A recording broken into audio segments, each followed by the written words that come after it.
Welcome back to another technical deep dive here in the debug zone. Today we're tackling a big question and breaking it down with insights from other users. Hopefully this clears up some misconceptions and helps you get the answer you need. So buckle up, stay a little curious, and let's jump right in.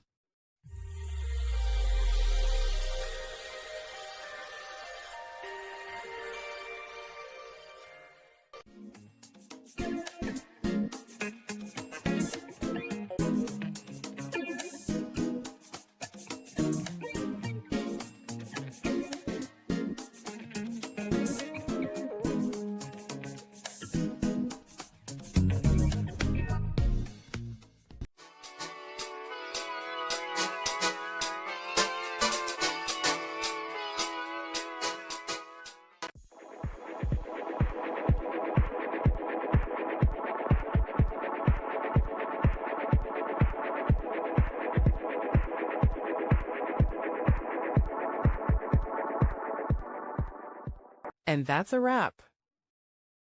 I hope you found the answer you were looking for. If you did, take a second to hit that subscribe button. It really helps out. And let me know in the comments which solution worked best for you. See you next time in the debug zone.